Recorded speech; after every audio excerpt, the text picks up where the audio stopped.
Hello and welcome to the Sanjivani science classes. आज हम लोग क्लास 10th के रियल नंबर के टॉप 15 क्वेश्चन आंसर को देखेंगे। तो पहला क्वेश्चन कह रहा है कि यूक्लिड विभाजन एल्गोरिथम का उपयोग करके 210 तथा 55 का महत्तम समापवर्तक ज्ञात करें। तो महत्तम समापवर्तक कहने का मतलब हुआ दोस्तों यूक्लिड विभाजन। सबसे पहले लिखेंगे चूंकि यूक्लिड विभाजन प्रमेयिका से यूक्लिड विभाजन प्रमेयिका से यूक्लिड विभाजन एल्गोरिथम या प्रमेयिका दोनों सेम ही होता है। यूक्लिड विभाजन एल्गोरिथम से क्या हो जाएगा दोस्तों, तो इसमें a बराबर बी क्यू प्लस आर इसका फॉर्मूला होता है, जहां 0 से greater than less than equal to होता है r एंड लेस देन होता है b। ये इसका कंडीशन होता है, यानी कि भाज्य बराबर भाजक गुणे भागफल जोड़ शेष, जहां की शेष जो है या तो 0 से बड़ा या 0 के बराबर होगा, लेकिन हमेशा भाजक से छोटा होगा।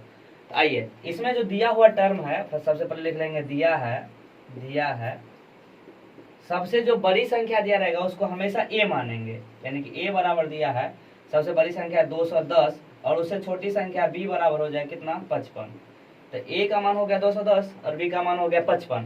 यहाँ से बैठाएंगे यूक्लिड विभाजन प्रमेयिका से, तो a का मान है 210 और बराबर में 55 और 55 को कितना बार में लगाएंगे जो 210 कट जाएगा। तो हम लोग यहाँ से ट्राई करेंगे, मान लीजिए चार बार में लगाते हैं तो 5 चौका 20, 200, 4 5 20, 200 और 220 हो जाता है, यानी कि 3 बार में लगाएंगे। तो इसको गुना करके देख सकते हैं, तो 210 का गुना 3 तो हो जाएगा 0, 3 और 6। 3 बार में भी 55 है, 255 से गुना करेंगे 3 को, तो 3 5 15 5 हासिल 1 3 5 15 165 हो रहा है। अगर 55 को 4 से गुना करते हैं तो 4 5 20 हासिल 2 4 5 20 2 220 ज्यादा हो रहा है, यानी कि 3 बार में लगाएंगे। 3 बार में लगाने के बाद 165 हो रहा है, तो 165 210 से घटाएंगे तो 10 में से 5 गया तो 5 हो जाएगा, ये बचा कितना 10। 10 में से फिर से 6 जाएगा, 10 में से 6 जाएगा तो हो जाएगा 4 और ये बच गया और 1 में से 1 जाएगा कट जाएगा, यानी कि 45 बच गया। फिर से अब ये वाला उठ के यहाँ 55 यहाँ आ जाएगा, यहाँ हो जाएगा 55 और ये 45 इधर आ जाएगा 45। गुना हम कितना बार में लगाएंगे, 1 बार में लगाएंगे, 1 बार में लगाएंगे बच जाएगा 10। कितना बच जाएगा 10। फिर अगले बार करेंगे इस ये 45 उठ के यहाँ आ जाएगा 45 बराबर में हो जाएगा 10 और गुना हम कितना बार में 4 बार में, तो 10 चौका 40 बच जाएगा 5। फिर से ये 10 इधर आ जाएगा और यहाँ आ जाएगा 5 और गुना हम लगाएंगे 2 बार में, अब प्लस शेषफल आ गया 0। जब तक शेषफल 0 नहीं आएगा तब तक इसको लगाते रहना है। यहाँ गया शेषफल बराबर 0, तो लास्ट में जिससे हम लोग भाग देते हैं वही हमारा हो जाता है भागफल, यानी कि HCF। तो यहाँ से हम लिखेंगे चूंकि इसीलिए HCF of 210, 55 is equal to कितना हो जाएगा दोस्तों 5 हो जाएगा। यही हमारा क्या होगा दोस्तों आंसर।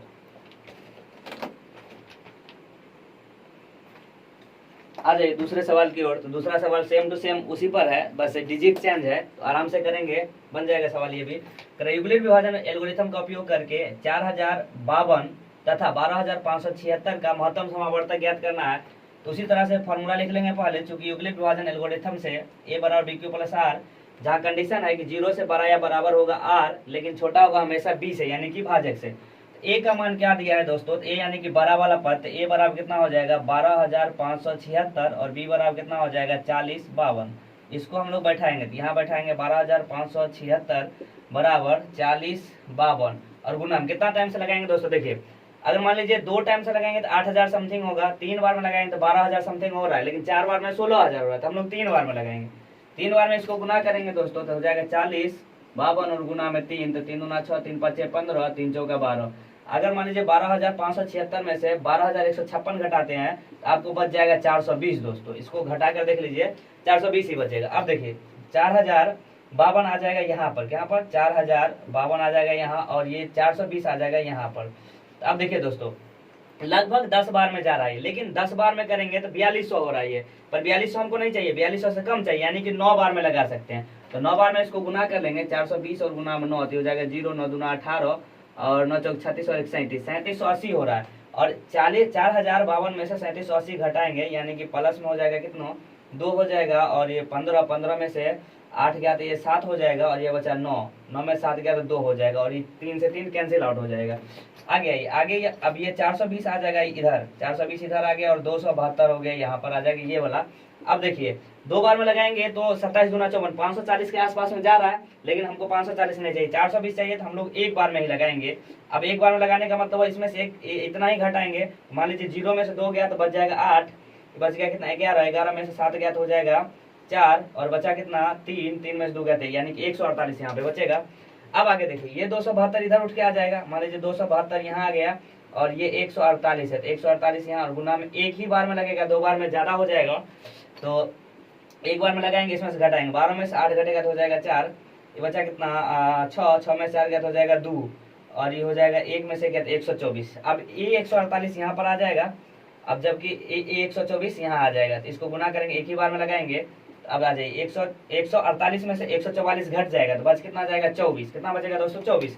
अब ये 124 आ जाएगा यहाँ पर, और यहाँ से आ जाएगा 24, इसको लगाएंगे 5 बार में, तो 5 बार में लगाएंगे 24 पंचे 120, 24 पंचे 120 होगा, और 124 में से 120 घटेगा तो बच जाएगा यहाँ पर 4 बच गया। अभी ये 24 यहाँ पर आ जाएगा 24, और बराबर में हो जाएगा 4 गुना में 6 बार में पूरी तरह से कर जाएगा, शेषफल बच गया 0, तो शेषफल बच गया 0, यानी कि 4 से हम लोग लास्ट में भाग दिए हैं, तो इसीलिए हमारा HCF बराबर कितना हो जाएगा 4, कितना हो जाएगा दोस्तों 4, तो लिखेंगे HCF ऑफ 12,000, सबसे पहले ये लिखते हैं 12,576 कमा 12,576 40 52 इज इक्वल टू कितना हो जाएगा दोस्तों 4, तो ये इस प्रश्न का राइट आंसर हो जाएगा दोस्तों। आ जाइए दोस्तों तीसरे सवाल की ओर। तीसरा सवाल कह रहा है निम्न को अभाज्य गुणनखंडों के रूप में व्यक्त कीजिए। इससे जो पहले सवाल बनाए थे उसमें 1 नंबर ही लिखा हुआ रह गया था, तो उसको आप लोग 2 नंबर समझ के चलेंगे, और ये तीसरा सवाल है तो कह रहा है कि निम्न को अभाज्य गुणनखंडों के रूप। अभाज्य गुणनखंड कहने का मतलब वो वैसी संख्या जो एक और स्वयं के अलावा किसी और से नहीं कटे, उसे हम लोग अभाज्य संख्या कहते हैं। आ जाइए 420 को अभाज्य गुणन संख्या के गुणनखंडों के रूप में लिखना है। सबसे पहले इसमें 2 से ट्राई करेंगे, 2 दूना 4, 2 एकम 2 0, फिर से करेंगे 2 एकम 2 0 हो जाएगा, 2 पंचे 10, फिर से अब 2 से तो लगेगा नहीं, 3 से ट्राई करेंगे, 3 तिया 9, 3 पचे 15 हो जाएगा दोस्तों, 35 तिया 105, ठीक है। अब 3 से भी नहीं लगेगा, 5 से ट्राई करेंगे तो 5 7 35, अब किसी से नहीं लगेगा, तो हम लोग कहेंगे 420 बराबर में 2 इंटू 2 इंटू 3 इंटू 5 इंटू 7, यानी कि 2 का पावर 2 गुना में 3 के पावर में 1 गुना में 5 के पावर 1 गुना में 7 के पावर 1, ये हो गया इस क्वेश्चन का राइट आंसर हो गया दोस्तों। अगले सवाल को देखते हैं। अगला सवाल है 468, तो 468 को अभाज्य गुणनखंड के रूप में इसी तरह से लिखेंगे। सबसे पहले लिखेंगे 468 हो गया, तो इसको 2 से करेंगे तो 2 दूना 4, 2 तिया 6, 2 चौका 8, आ गए 2 से तो 2 एकम 2, 2 एकम 2, 2 7 14। अब देखिए ये 2 से तो लगेगा नहीं, पर 3 से लग जाएगा, 7 1 8 1 9, यानी कि 3 से कट जाएगा, तो 3 से 3 तिया 9 बच गया 2, 3 तिया 9 बच गया 2, तो 3 तिया 9 2 यानी हो जाएगा 27, सॉरी 3 तिया 9 होगा, और 27 तो 3 नमा 27, फिर से 3 से लगेगा, 3 एकम 3 3 तिया 9, अब किसी से नहीं लगेगा क्योंकि 13 खुद एक अभाज्य संख्या है, तो हम लोग लिखेंगे यहाँ से 468 के बराबर में हो कितना जाएगा 2 इंटू 2 इंटू 3 इंटू 3 इंटू 13, तो इसको फाइनली लिखेंगे 2 to the power 2 and 3 to the power 2 and 13 to the power 1, तो यही हमारे इस क्वेश्चन का राइट आंसर हो गया अभाज्य गुणनखंड के रूप में। अब आ जाइए 945 दिया है, तो 945 को भी हम लोग इसी तरह करेंगे, तो 945 को देख लेते हैं कि 3 से कट रहा है कि नहीं। सबसे पहले 2 से तो नहीं कटेगा, क्योंकि 2 से वही संख्या कटेगा जिसके यूनिट डिजिट पे यानी कि यूनिक प्लेस पे या तो 0 होना चाहिए या कोई सम संख्या होना चाहिए, यहाँ ना तो 0 है नहीं कोई सम संख्या, 5 एक विषम संख्या है। तो देखिए 2 से नहीं कटेगा, 3 से चेक करते हैं, तो 9 कट जाएगा, 5 4 9, 3 से कटेगा, 3 से ट्राई करते हैं,